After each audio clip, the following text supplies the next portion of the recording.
Ustadz tentang kepemimpinan Presiden Jokowi. Mantap. Akan dibuat tol dalam air, kereta api dalam air. Mana pernah itu? Sejak zaman Majapahit, Kerajaan Demak, belum pernah ada. Baru zaman Presiden Jokowi lah ada kereta api dalam air. Kalau ada kereta api dalam air kan tak perlu saya ke Jakarta transit pula lagi. Mudah-mudahan terwujud kereta api dalam airnya. Saya ingin betul naik kereta api, ada ikan-ikan paus di samping. Ustaz, bagaimana? Kalau engkau baik, rakyatmu semuanya selamat dan kau dapat 2 pahala. Itulah enaknya jadi pemimpin. Karena kalau dia baik, rakyatnya baik, dia dapat 2 pahala. Tapi kalau kau tidak baik, falaka dzambul arisiyin. Semua dosa anak-anak buahmu kau ikut menanggungnya.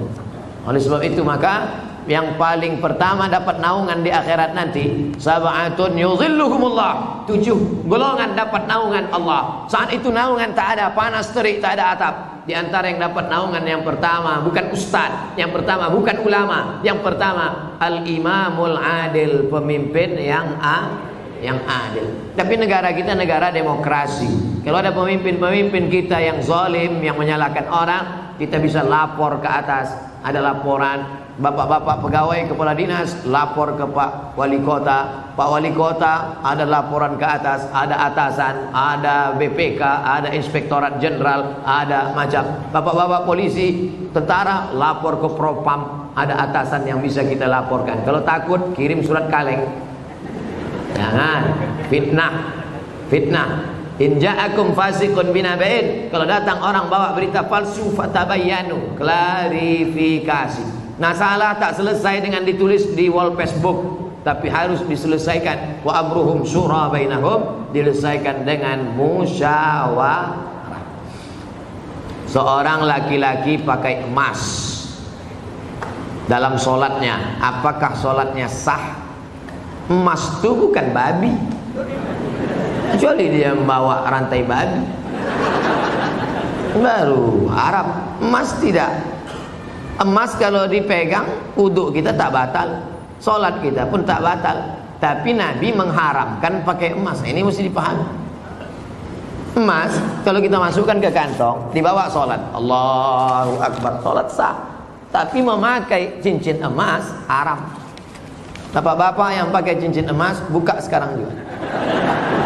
Tak ada gunanya pengajian. Tak ada guna pengajian. Nantilah mubazir pengajian. Bapak-bapak yang sekarang pakai cincin emas, buka sekarang juga. Tak perlu tunjukkan, pelan-pelan aja dari bawah. Buka masuk. Balik dari sini, jual. Kalau batunya sayang, simpan. Mana tahu batunya zamrud, kecubung, permata, intan, simpan. Ambil batunya, ikatkan dengan perak. Cincin saya emas putih Pak Ustadz. Emas putih itu emas.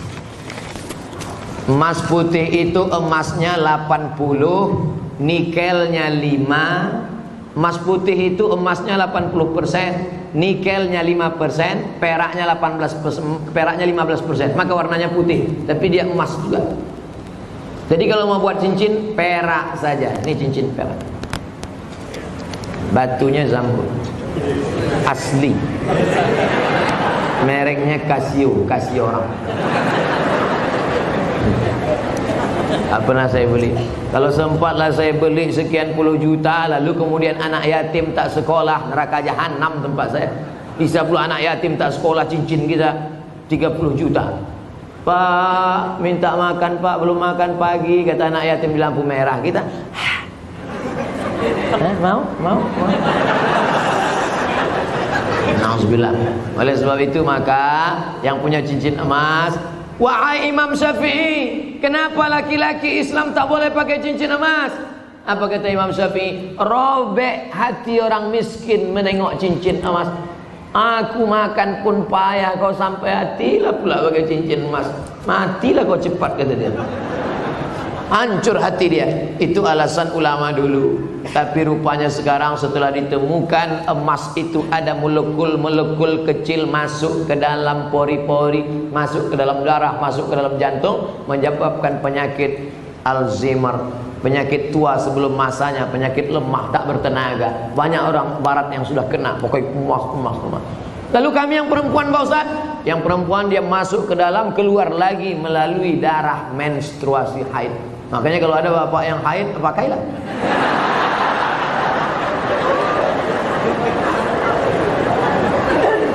Saya selalu ketiduran tak dapat sholat subuh.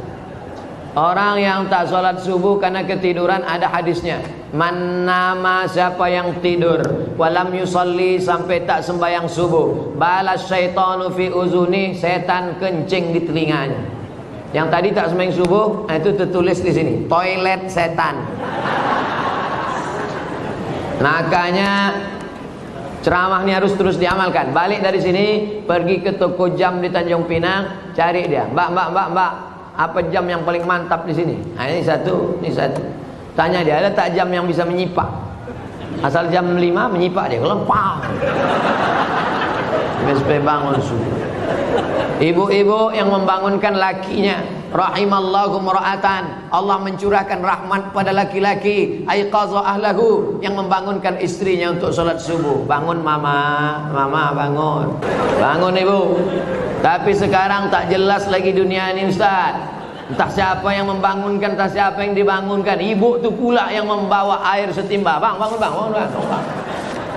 Yang aslinya kalianlah laki-laki yang membangunkan perempuan. Tak satu dua perempuan mengadu melapor, Ustaz, kusangka dulu kalau nikah sama dia aku bahagia. Dia PNS golongan 4A, gajinya banyak, tunjangannya hebat, rumahnya besar, mobilnya mewah. Ternyata setelah nikah sama dia menderita, Ustaz, macam tidur sama babi hutan. Walaupun hidup 1000 tahun, kalau tak sembayang apa gunanya? Walaupun hidup 1000 tahun, kalau tak sembayang apa gunanya? Besok pagi masak sarapan, ibu nyanyikan lagu itu. Walaupun hidup 1000 tahun, sambil ngacau teh. Walaupun hidup. Kau nyindir aku ya? Enggak, aku tak ada nyindir. Ini lagu Ustaz Somad semalam waktu di masjid.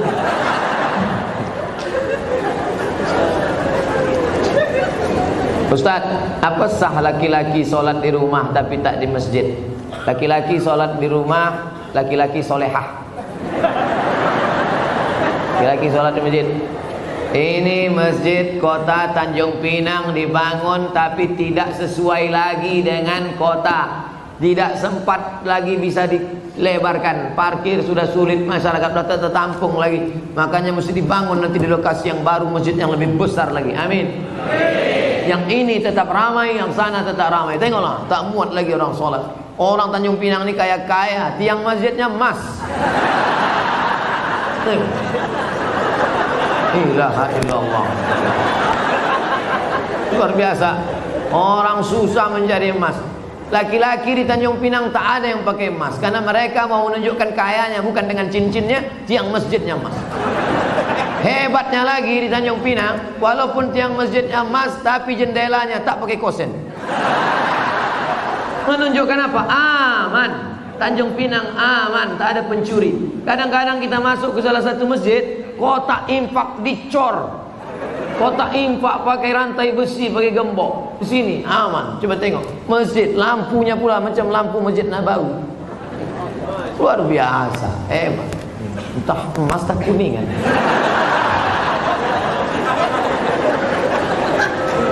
Apa maksud saya? Nikmat yang sudah besar ini maka dibalas dengan sholat berjamaah. Tapi rasanya mengajak orang Tanjung Pinang sholat berjamaah mubazir. Karena sholat berjamaah di Tanjung Pinang, coba tengok, melimpah ruah sampai tak muat keluar-luar. Tengok, itu yang di luar-luar yang berdiri itu juga dapat pahala sholat berjamaah. Kalau sholat, tak sholat mana mau dapat? Layan tayanna, mereka yang tak datang ke masjid, jangan ulangi lagi. Yang sholat di kantor, yang sholat di rumah, yang sholat di kamar, jangan ulangi lagi, kata Nabi. Kalau kalian tetap sholat di rumah, la uharriqanna alaihim buyutahum, ku bakar rumah mereka. Nabi yang bilang, kalau kalian sholat di rumah, ku bakar rumah mereka. Kalau hidup Nabi sekarang bertambah hotspot titik api.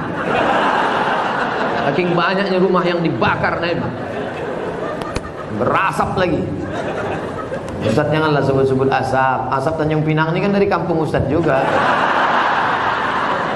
Saya tahu, ku tahu apa yang ada dalam hatimu.